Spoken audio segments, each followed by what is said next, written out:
पंडित नितीन कमलाकर वारे. कुठल्याही औपचारिक परिचयाची आवश्यकता नसलेले वारे सर हे नाशिक शहरातलं एक अत्यंत आदरणीय व्यक्तिमत्व. एक तबला वादक, त्याबरोबर एक तबला साधक आणि अत्यंत समर्थ सिद्धहस्त तबला गुरु. अशा सगळ्याच भूमिकांमधून नाशकासह संपूर्ण महाराष्ट्र आणि देशविदेशातही सुप्रसिद्ध असलेले तबला कलावंत. 4 दशकाहून अधिक काळ तबला वाद्याचे अध्ययन आणि 29 वर्षापासून आदिताल तबला अकादमीच्या माध्यमातून तबल्याचे अध्यापन करत आहेत. अखिल भारतातल्या जुन्या जमान्यातील जाणकारांपासून आधुनिक काळातील शेकडो उत्कृष्ट दर्जाच्या गायक वादकांसोबत तबला साथसंगतीच्या क्षेत्रात आपली वेगळी ओळख निर्माण केलेले अजातशत्रू व्यक्तिमत्व म्हणजे पंडित नितीन कमलाकर वारे. नितीन सरांना घरातूनच आपले वडील कमलाकर वारे यांच्याकडून तबल्याचे बाळकडू मिळाले. पुढे सिद्धहस्त नादसाधक पंडित शशिकांत उर्फ नाना मुळे यांचे पट्टशिष्य म्हणून आजतागायत म्हणजे 2026मध्येही त्यांचे तबल्याचे शिक्षण सुरू आहे.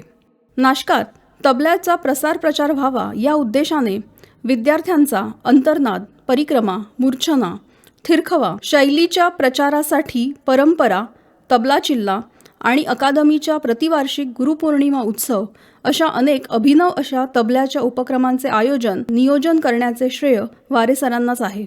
नमस्कार. तर आज आपण वारे सरांना प्रत्यक्ष भेटतोय आणि नाशिकची ही तबला परंपरा कशी सुरू झाली आणि आत्ता सध्या नाशिकच्या तबला परंपरेची किंवा तबलाचे जे कार्यक्रम होत आहेत नाशिकमध्ये ते आणि एकूण जी चळवळ चाललेली आहे तिची स्थिती काय आहे हे जाणून घेण्यासाठी आपण सरांकडे आलेलो. सर नमस्कार. मला पहिल्यांदा थोडं इतिहासात जायचं आहे की नाशिकची तबला परंपरा कशी सुरू झाली आणि त्यात पण अगदी थोडंसं स्पेसिफिक असं व्हायचं आहे की ज्याला आपण फॉर्मल एज्युकेशन म्हणतो की पूर्वी कसं की तुम्ही गुरु परंपरेने ते शिकत होता, पण एखादा क्लास असणार आजच्या भाषेत आणि आज खूप विद्यार्थी या परंपरेत शिकतात, नव्या परंपरेत. तर त्याची सुरुवात आपल्या घरातून झाली असं म्हणूयात थोडक्यात. तर त्याच्याविषयी थोडं सांगून आणि मग आत्ताच्या काळापर्यंत येऊ. नमस्कार सगळ्यांना. नाशिकच्या तबला इतिहासाबद्दल किंवा परंपरेबद्दल सांगायचं तर थोडं आपल्याला 1960च्या दशकात जावं लागेल. 60च्या दशकामध्ये 3 तबलावादक मित्र नाशिकमध्ये होते. त्यांचं नाव माझे वडील पंडित कमलाकर वारे, पंडित भानुदासजी पवार आणि पंडित विजय हिंगणे. यांच्या नावाच्या अध्यक्षरावर यांना भाविक म्हणायचे. भानुदास, विजय आणि कमलाकर हे खऱ्या अर्थानं 3 जण तबल्याचे अतिशय भाविक होते. तबल्याची ओढ, तबल्याची परंपरा, तबल्याचं शिक्षण नाशिकमध्ये मिळायला पाहिजे, तिघांचा उद्देश एकच होता. पण ह्याला गती मिळत नव्हती, कारण हे तसे 3 जण तबला शिकलेले होते. पण हे ज्या गुरूंकडे शिकले ते गुरु साथ संगत करणारे, भजन कीर्तन वाजवणारे अशा परंपरेतले होते. चांगले साथीदार होते ते लोक. पण ज्याला आपण घराण्याचा तबला म्हणतो, परंपरेचा तबला म्हणतो, असा तबला इथे त्या काळात मिळत नव्हता. आणि त्या काळचं वातावरण पाहिलं तर मुंबई नाशिकमध्ये खूपच सांस्कृतिक अंतर होतं. तेवढे कलाकार, तेवढी शिक्षा इथे मिळत नव्हती. मग अशा वेळेला काय करता येईल, तर योगायोग असा घडून आला की 1960च्या दशकात जगविख्यात तबलावादक आणि आमचे गुरु पंडित शशिकांत उर्फ नाना मुळे, असं त्यांना नाना म्हणतात, हे पंडित अभिषेकी बुवांबरोबर कार्यक्रमाला नाशिकला आले होते. आणि नाशिकला आल्यानंतर हे 3 जण त्यांचा तबला ऐकायला गेले होते आणि हे प्रेमात पडले त्या तबल्याच्या. इतका सुरेख, लयदार, आजदार तबला आपल्याला ऐकायला मिळतोय म्हणून यांनी त्यांना गळ घातली. तसे नाना आणि यांच्या वयात खूप अंतर नाही आहे, पण एका बाजूला ते त्यांचे मित्र झाले आणि एका बाजूला त्यांचे गुरु पण झाले. आणि ती गुरु शिष्य परंपरा जी होती ती नंतर अखंड अनेक वर्ष चालू राहिली. आजही नाना आहेत, पण हे भाविक आज आपल्यामध्ये नाहीत, हयात नाहीत. पण त्यांनी जे लावलेलं रोप होतं त्याचा मात्र आता वटवृक्ष आपल्याला झालेला दिसतोय. त्याचबरोबर नानांनी त्या काळामध्ये नाशिकला नानांचं येणं खूप होतं प्रोग्रामच्या निमित्तानं, संगीत नाटकाच्या निमित्तानं. मग ते नाशिकला आले की पुढे 2-2, 4-4 दिवस राहत या 3घांना रियाजाला घेऊन बसायचे, यांना शिकवायचे. आणि त्यांनीच इन्सिस्ट केलं पंडित भानुदासजी पवारांना की तबल्याचा पहिला नाशिकमधला क्लास, स्वतंत्र तबला वादनाचा क्लास हा पंडित भानुदास पवारांनी काढला 1969 साली. तेव्हापासून या तबल्याचं शिक्षण, रितसर शिक्षण हे सुरू झालंय. आणि नानांनी त्याला मदत अशी केली की मुंबईमधले जेवढे प्रख्यात कलाकार त्यांच्या ओळखीचे होते, ते कोणी नाशिकमध्ये येत असेल तर त्यांना सांगायचे की तुम्ही नाशिकमध्ये जा. त्यांची राहण्याची व्यवस्था आमच्या वारेवाड्यामध्ये असायची, नाव दरवाज्यातल्या घरी. ह्या कलाकारांना तिथे राहायचं, त्यांची सेवा करायची, ह्या तिघांचं एवढं ब्रीद होता. आणि त्या कलाकाराकडनं जे मिळेल तबल्याचं संचित, जी परंपरेचं छान जे, ते आपण पुढच्या विद्यार्थ्यांना द्यावा, असा यांचा एक उपक्रम सुरू झाला होता. पण त्यामध्ये अनेक कलाकार नानांनी नाशिकमध्ये पाठवले होते. त्याच्यात आताचे प्रख्यात तबलावादक पद्मश्री पंडित सुरेशदादा तळवलकर पण आहेत, पंडित आनंद शिदे आहेत, प्रकाश गोरे आहे, मुकुंदा काणे आहेत, पंडित ओंकारनाथ गुलवाडी आहेत.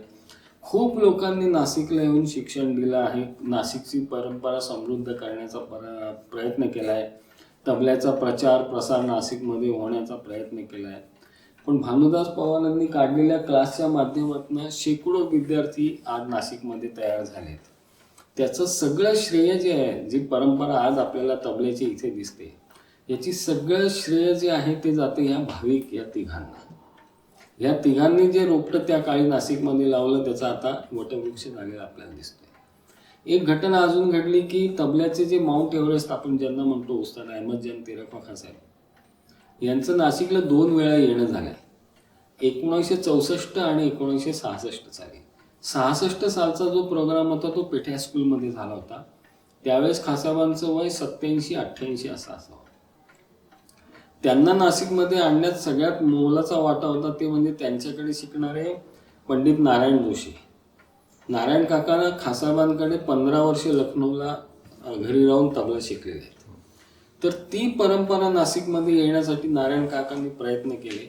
नारायण काकांच्या माध्यमातून खासाहेब पण इथे आले आणि त्या प्रोग्रामच्या नंतर थोडं प्रकृती अस्वस्थ झाल्यामुळे खासाबांचा मुक्काम एक 8-10 दिवस नाशिकमध्ये झाला. तर ह्या तिघा भाविकांनी त्यांची अतिशय छान सेवा केली मनोभावे. आणि खासाहेब गेल्यानंतर खासाबांनी नारायण काकांना जे शिकवलं आहे त्याचं सगळं लिखाण नारायण काकांनी 1977 साली नाशिकमध्ये लिहिलं आहे. त्याची 500 पानं नारायण काकांनी लिहिलं. त्याच्यानंतर त्याचं पुस्तक आदिताल हे तयार झालं. तेच आम्ही आमच्या अकादमीचं पण नाव ठेवलं, आदिताल तबला अकादमी. आज 1960 पासून 2026 मध्ये आपण बोलतोय. आज अशी परिस्थिती आहे की नाशकामध्ये जवळपास 6000 विद्यार्थी तबल्याचं शिक्षण घेतात. नाशकामध्ये 100च्या वर तबल्याचे क्लासेस आहेत. नाशिकमध्ये जवळपास 16 इंटरनॅशनल स्कूल आहेत ज्याच्यामध्ये तबला हा एक प्रमुख सब्जेक्ट म्हणून शिकवला जातो. गांधर्व महाविद्यालयाची केंद्र इथे खूप आहेत. आणि आताच्या काळामध्ये सरकारचं नवीन धोरण असं झालं आहे की 10वीच्या विद्यार्थ्यांनी जर गांधर्वाच्या काही परीक्षा दिलेल्या असतील तर त्यांना ग्रेस एक 10 आणि 15 अशी मार्क मिळतात. त्यामुळे आत्ताच्या स्थितीमध्ये एवढा प्रचंड त्याच्याकडे ओढा वाढला आहे की नाशिकमध्ये तबल्याचं एक मोठं काम, प्रचार प्रसार सुरू झाला आहे. 100 क्लासच्या माध्यमातून मुलं इथे शिकतात आहे. आणि तो जो एक सिनॅरिओ 1960 पासून आतापर्यंत पाहिला तर मी जसं म्हणालो की ते एक रोपटं त्यांनी लावलं होतं, त्याचा आता वटवृक्ष होताना आपल्याला नाशिकमध्ये दिसतं. मग अशी बोलताना तुमच्या बोलण्यात आलं की ते जे नानांनी जोशी साहेबांनी जे पुस्तक लिहिलं आदिताल, आणि त्याच्यावरनंच ह्या तुमच्या संस्थेचं नाव आदिताल आलेलं आहे. तर आता नेमकी आदितालची सुरुवात आणि आदितालचा प्रवास थोडासा सांगा ना.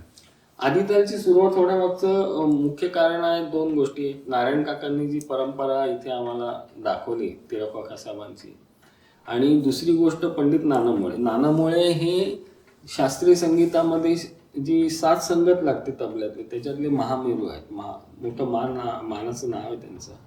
त्यांनी 10,000च्या वर त्यांच्या मैफिली वाजवलेल्या आहेत. त्यांचे अनेक रेकॉर्डिंग्स पण आहेत. नाना आम्हाला लाभले गुरु म्हणून हे आमचं खरं भाग्य आहे. पण मग त्या साथ संगतीचा अभ्यास मुलांपर्यंत पोचला पाहिजे, त्यांना शास्त्रोक्त तबल्याचं शिक्षण मिळालं पाहिजे. म्हणून 1997 साली तबला अकादमीची, आदिताल तबला अकादमीची स्थापना झाली. आज या अकादमीमध्ये जवळपास 500-600 मुलं तबला शिकून गेलेत. सध्याच्या स्थितीला एक 80 ते 90 मुलं तिथे शिकतात आहे. आदितालच्या जवळपास नाशकामध्ये 3 ते 4 ठिकाणी ब्रँचेस आहेत, त्या चालतात. मग ह्याच्यामध्ये नेमकं आम्ही काय करतो आदितालमध्ये? तर आदितालमध्ये जसा मुलगा तबला शिकायला येतो तर त्याला तबल्याचं जे पारंपरिक शिक्षण आहे ते पण आम्ही देण्याचा प्रयत्न करतो. गांधर्व महाविद्यालयाच्या माध्यमातून जी परीक्षा पद्धती अवलंबली जाते त्या परीक्षेत मुलांना बसवलं जातं. तिसरी गोष्ट, गाण्याची साथ संगत कशी करावी ह्याचं एक रीतसर शिक्षण आम्ही इथे देण्याचा प्रयत्न करतो. आणि त्या माध्यमातून तयार झालेले आदितालचे अनेक विद्यार्थी आज नाशिक, महाराष्ट्र सगळीकडे वाजवतात, नावारूपाला येतात. हे या आदितालचा मूळ उद्देश होता, म्हणून ही स्थापना केली. आज जवळपास त्याला 29 वर्ष आमच्या अकादमीला पूर्ण झाली. आणि आता म्हणजे त्याला जोडूनच एक थोडा उपप्रश्न म्हणूयात आपण की जसं शिक्षण आणि ते अतिशय काटेकोर शिक्षण हा जसा आदितालचा उद्देश होता तसं शिक्षणाबरोबर प्रयोग देखील असतात. कारण ही कला आहे आणि कलेत प्रयोग होत होत कला पुढे जात असते. तर तबला चिल्ला ही सुरुवात कशी झाली आणि तबला चिल्लाविषयी प्रेक्षकांना, आमच्या श्रोत्यांना थोडंसं की तबला चिल्ला नेमकं काय आहे आणि ते नाशिकमधलं त्याची सुरुवात आणि आत्ताची स्थिती याच्याबद्दल थोडंसं. नेमकं कसं आहे की 2014 सालची ही गोष्ट असेल. 2014 साली आम्ही ज्यांच्याकडे शिकलो ते पंडित नारायण जोशी हे नाशिककर झाले होते काही काळाकरता. ते जवळपास 13-14 वर्ष नाशिकमध्ये राहिले. ते 80 वर्षाचे झाले होते. माझे वडील पंडित कमलाकर वारे हे पण 80 वर्षाचे झाले होते. आणि पंडित नाना मुळे हे तिघांचं 80 वर्ष पूर्ण झालं. मग ह्यांचा सन्मान करायचा होता आम्हाला आदितालतर्फे. तर आपण काय करू शकतो, तर ह्या लोकांना आवडणारी एकच गोष्ट आहे, हे तबल्याचे प्रेमी. तर आम्ही असं ठरवलं की आपण ह्या लोकांना तबला चिल्ला नावाची गोष्ट भेट करूया. मग तबला चिल्ला म्हणजे काय, तर चिल्ला याचा अर्थ 40 दिवस असा होतो. पूर्वीचे जे कलाकार होते तबला वादक हे 40 दिवस तबल्याच्या एखाद्या गोष्टीला प्राधान्य देऊन रियाज करायचे. 40 दिवस ठराविक तास असा रोज तबला वादन करणं याला एक चिल्ला केला असं म्हणायचं. तिरकवा साहेबांनी त्यांच्या आयुष्यामध्ये 9 वर्ष रोज 16 तास असा तबला वाजवला. त्यामुळे ते सगळं त्याचं स्मरण ठेवून आणि त्याचं इन्स्पिरेशन घेऊन आम्ही असं म्हटलं की आपण ह्या कार्यक्रमाचं नाव तबला चिल्ला ठेवू. आपल्याला तो ह्या तिघांना समर्पित करायचा आहे. म्हणून आम्ही त्यांच्या 81 निमित्त जो कार्यक्रम सादर केला त्याचं नाव होतं अमृतनाद. या तिघांचा आम्ही सन्मान केला नाशिककरांतर्फे आणि त्यावेळेपासून 2014 पासून तबला चिल्ला या संकल्पनेची सुरुवात झाली. मग आम्ही असं ठरवलं की जसे नुसतं कार्यक्रम होणं ही काही साधी गोष्ट नाही, कारण त्याला पाठबळ लागतं. मग रघुवीर अधिकारी असतील, आमचे मनीषा भावी अधिकारी असतील, यांचं जे SWS फायनान्शियल सोल्युशन आहे आणि नंतर त्यांचं स्थापन झालेलं अल्पारंभ फाउंडेशन, हे लोक आमच्या पाठीशी उभे राहिले. कारण तबला ही गोष्ट साधारण माणसाला कळण्याच्या पलीकडे असते, त्याला कंटाळवाण असते. गाणं हे ऐकू शकतो माणूस, कारण तो स्वर असतात, शब्द असतात, त्याला ऐकू येतं, तो रमतो. तरी तबल्याची भाषा जोपर्यंत तुम्हाला अवगत होत नाही, तुम्ही शिकत नाही, तोपर्यंत तो कळत नाही. पण तो नाद तुम्हाला कळला पाहिजे, त्याचा प्रचार प्रसार झाला पाहिजे. मग पूर्वीच्या काळी नाशकात तबला ठेवायचं तर अलीकडे पलीकडे काहीतरी गाणं ठेवा, डान्स ठेवा, मग मध्ये तबला ठेवा, असं व्हायचं. आम्ही ठरवलं की तबल्याचा प्रचार प्रसार आपल्याला करायचं तर पूर्ण तबला वाजला पाहिजे, बॅक टू बॅक तबला वाजला पाहिजे. काय होईल तर ह्याला प्रेक्षक कमी येतील, संख्या कमी मिळेल, दर्शक कमी येतील, रसिक कमी येतील, रिस्पॉन्स कमी मिळेल. हे आम्ही आमच्या अधिकारी साहेबांकडे मांडली संकल्पना. आमचे मित्र आहेत पंडित अविराज तायडे, ते संगीतातले मोठे गायक आहेत नाशिकचे. ही संकल्पना मी अविराजशी पहिले बोललो. अविराज मला घेऊन अधिकारी साहेबांकडे गेला. जे मी आज तुम्हाला सांगतो हेच मी अधिकारी साहेबांना सांगितलं. त्यांनी सांगितलं की आम्ही 100% तुमच्या मागे उभे राहतो, आपण हा कार्यक्रम करूया. आज 10 वर्ष झाले ते आमच्या पाठीमागे आहेत. आविराज आमच्या बरोबर आहे. आम्ही ही सगळी संकल्पना राबवतोय. बॅक टू बॅक तबला ठेवतोय. 3 दिवस 4 सेशन, मागे तर 5-5 सेशन होत होते. जवळपास 110 कलाकार संपूर्ण भारतातनं आम्ही इथे आणलेत. याच्या मागे आमचा उद्देश काय आहे तर नाशिकमध्ये तबल्याचा प्रचार व्हावा, प्रसार व्हावा, नवीन पिढीला तबला वादन काय असतं हे कळावं, त्याची गोडी लागावी, त्यांनी या तबल्याकडे आकर्षित व्हावं, हा त्याच्या मागचा अगदी मूळ उद्देश. तसंच तिरक व खासाहेबांची एक परंपरा आहे, वादनशैली, ती एक वेगळा प्रवाह आहे. तो प्रवाह सगळ्या लोकांपर्यंत पोचावा यासाठीचा पण हा एक प्रयत्न आहे. मग ह्याच्यामध्ये जेवढे म्हणून आत्तापर्यंत आर्टिस्ट आले त्या आर्टिस्टचं तबला वादन आम्ही नाशिककरांना ऐकवतो, पण त्याच आर्टिस्टला नाशिकमध्ये तयार होणारे जे विद्यार्थी आहेत त्यांचं पण तबला वादन आम्ही त्यांना ऐकवतो. म्हणजे तबला चिल्लामध्ये 8 वर्षापासून तर 80 वर्षापर्यंतचे कलाकार आपली कला सादर करतात. आणि याच्याकरता आम्ही काय करतो, आमचा याच्यामागे अजून एक मूळ उद्देश असा आहे की तबल्यामध्ये ज्यांनी 50-60 वर्ष काम केलंय पण आता वयोपरतू त्यांचा तबला वाजत नाही, हात चालत नाही, पण ह्यांचा तबला हृदयातनं गेलेला नाही, त्यांच्या डोक्यात मनात कायमस्वरूपी तबला असतो. ह्यांच्या प्रती आमची कर्तव्य आहेत काही, आम्ही उत्तराई करायला पाहिजे त्यांची. म्हणून अशा सगळ्या बुजुर्ग कलाकारांना आम्ही तबला चिल्ल्याच्या निमित्तानं नाशिकमध्ये आणतो, त्यांचा मान सन्मान करतो, त्यांची सेवा करतो. हा एक तबला चिल्ल्यामागचा उद्देश. अशा प्रकारे गेली 10 वर्ष आम्ही हा उपक्रम राबवत आहे. थोडं या उपक्रमातलंच अजून एक गोष्ट विचारतो की बुजुर्ग कलाकार येतात आणि तुमच्यासारखी म्हणजे आता जवळपास 25-30 वर्ष सतत मुलांना शिकवतात, तर तबला चिल्लाच्या निमित्ताने नवीन मुलं आणि बुजुर्ग कलावंत यांचा संवाद जो होतो त्यातनं तुम्हाला वाटतं की ही म्हणजे ही जी सुरुवात केलेली ती यशस्वी होते किंवा त्यातनं चांगले काहीतरी आउटपुट्स बाहेर येतात? निश्चितच. आता मी तुम्हाला सांगतो की आम्ही नाशिकमध्ये जेवढ्या युनिव्हर्सल स्कूल आहेत किंवा जिथे जिथे संगीत विषय, जिथे जिथे तबला असा विषय आहे, या सगळ्या शाळांच्या प्राचार्यांपासून तिथल्या संगीत शिक्षकांना आम्ही आमंत्रित करतो. त्या मुलांना आम्ही तिथे बसवतो. आदितालची जी मुलं लहान आहेत त्या सगळ्या मुलांना आम्ही प्रोजेक्ट देतो की त्यांनी 3 दिवस यायचं आहे, तिथे बसायचं आहे, कुठला कलाकार आहे, कुठलं वादन केलंय, कुठल्या घराण्याचं आहे, त्याची ओळख करून देताना ते सगळं लिहून काढायचं आहे. त्याच्या तबल्यातलं त्यांना काय आवडले त्यांच्या बुद्धीप्रमाणे हे त्यांनी लिहून काढायचं आहे. या योगे आमचा उद्देश असा होतो की ते मुलं कनेक्ट होतात तबल्याशी. आणि आज काही जरी झालं तरी ही परफॉर्मिंग आर्ट आहे, तुम्हाला स्टेजवर बसूनच ती परफॉर्म करायची, पण ती परफॉर्म करताना हा तबला आपल्यापर्यंत पोचण्यासाठी काय काय लोकांनी केलं आहे, किती बुजुर्ग लोकांनी त्याच्याकरता खस्ता खाल्ल्या आहेत, हे जे आपण वाजवतो, हे जे साहित्य आहे तबल्यामधलं, ह्या ज्या रचना आहेत, ह्या कोणाकडनं आपल्याकडे आल्या आहेत, या सगळ्याचं स्मरण त्यांना झालं पाहिजे, त्याची नावं त्यांना माहिती पाहिजे. जसं आपल्या घरात आपले आजोबा असतील, पणजोबा असतील, तर त्यांची नावं आपल्याला माहिती असतात आणि तो आपल्यासाठी गौरवास्पद असतं की हे माझे आजोबा होते, यांनी हे काम केलं. तसं या तबल्यामध्ये हजारो वर्ष झाले, शेकडो वर्ष झाले ज्यांनी ज्यांनी काम केलंय अशा कलाकारांचं स्मरण ह्या निमित्तानं होतं. असे बुजुर्ग कलाकार येतात, ते नवीन कलाकारांना भेटतात, काही टिप्स देतात, काही वादन प्रकार सांगतात, वादनातली वैशिष्ट्य सांगतात.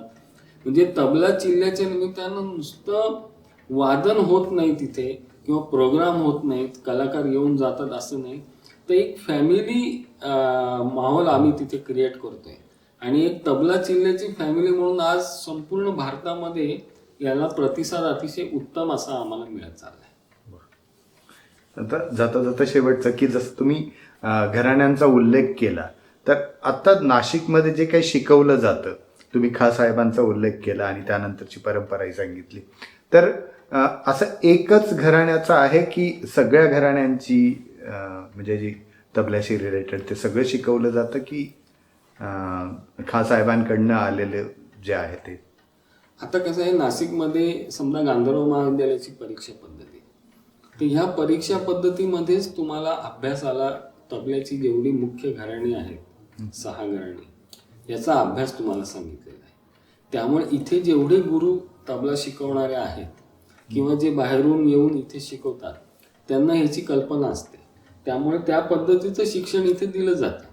म्हणजे जसं बनारस बाज असेल, लखनौ बाज असेल, फरुखाबाद असेल, दिल्ली असेल, ही अजराडा असेल, ही तबल्यातली घराणी आहेत. मग याच्या वैशिष्ट्यांसह ती घराणी इथे शिकवली जातात. आणि तबला चिल्ल्याचं निमित्त हे आहे की आम्ही अशा वेगवेगळ्या घराण्यांची माणसं दरवर्षी नाशिकमध्ये आणतो. एक अजराडा घराण्याचे असतील, कोणी दिल्लीचे असतील, कोणी लखनौचे असतील, कोणी बनारस बाजाचे असतील. तर असं वेगवेगळ्या फ्लेवरचा तबला आम्ही लोकांना ऐकवतो. त्याच्यातली वैशिष्ट्य म्हणजे सलग एकानंतर एक एक तबला चालू असतो.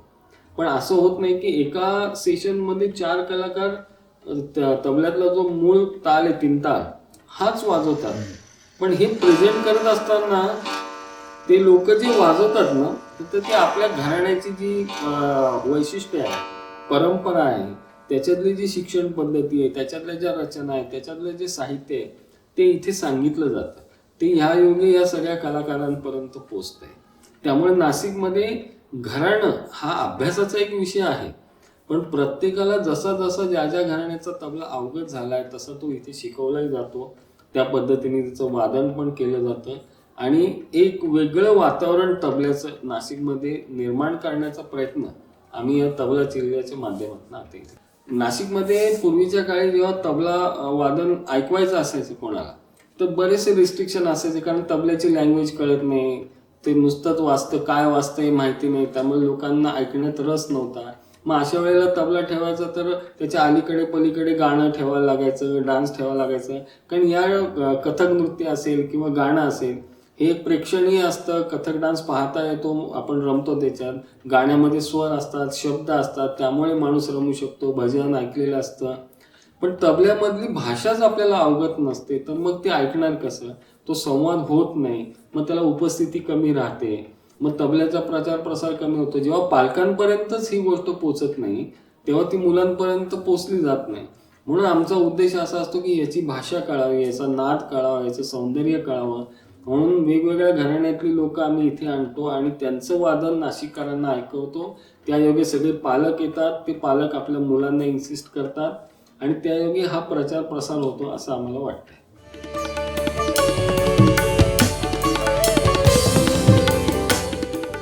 येत्या 30, 31 आणि जानेवारीला आणि 1 फेब्रुवारीला तबला चिल्ला हा कार्यक्रम कुसुमाग्रज स्मारक गंगापूर रोडला होतोय. आणि मला या निमित्ताने अजून एक गोष्ट सांगायची की जशी तबला चिल्ल्याला 10 वर्षे पूर्ण झाली तशी नाशिकमध्ये महत्त्वाचं काम करणारी इंटॅक नावाची संस्था आहे, यांना पण 10 वर्षे पूर्ण झाली आहेत. आणि ती संस्था आम्ही Alparambh foundation, SWS financial solution हे सगळे आम्ही लोक एकत्र आलोय आणि तबल्याच्या प्रचार प्रसाराकरता काम करतोय. याला तुम्ही सर्वांनी साथ द्यावी, त्याला सहभाग द्यावा आणि तिथे उपस्थित राहावा अशीच मी तुम्हाला या निमित्ताने प्रार्थना करतो. धन्यवाद.